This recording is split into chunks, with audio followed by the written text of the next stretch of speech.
ආයිබෝන් කියලා පිළිගන්නවා ඔයාලා සියලු දෙනාම අදත් ඉලෙක්ට්‍රොනික ක්ලාස් රූම් එකට.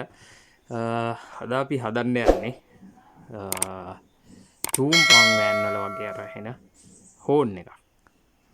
එතකොට ඔයගොල්ලෝ දන්නවා මේ කාලේ ගොඩක් ඔන්ලයින් ඩිලිවරි ඔන්ලයින් බිස්නසස් පටන් ගෙන තියෙනවා මේ කොවිඩ් එක. ඉතින් ඒ වගේ එකකට ඒ වගේ වාහනයකකට කෙලින්ම වෝල්ට් 12 බැටරි එකට සවි කරන්න පුළුවන් විදිහට තමයි මම මේ පරිපතේ ඔයගොල්ලන්ට හදන්න කියලා දෙන්නේ. ඉතින් ඒකට ඕන වෙනවා ඉස්සල්ලාම මේ වගේ ස්පීකර් එකක්. මේක හොඳ සවුන්ඩ්ස් තියෙන ස්පීකර් එකක්. මේ ඔයගොල්ලන්ට ඕනම ස්පීකර් එකක් හෝන් එකක් මේ සඳහා භාවිතා කරන්න පුළුවන්.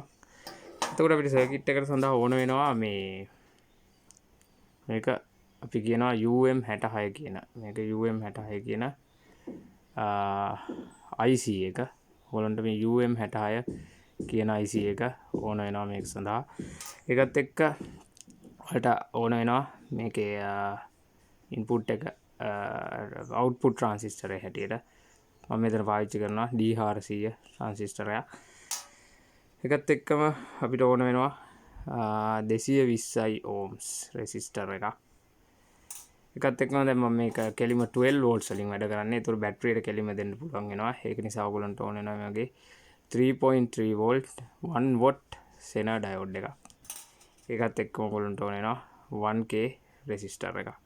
හරි, එහෙමනම් අපි මේ ටික පාවිච්චි කරලා කොහොමද කෙලින්ම වාහනයකට හයි කරන්න පුළුවන් ෆෝන් එකක් සරලව හදාගන්නේ කියලා අපි දැන් බලමු.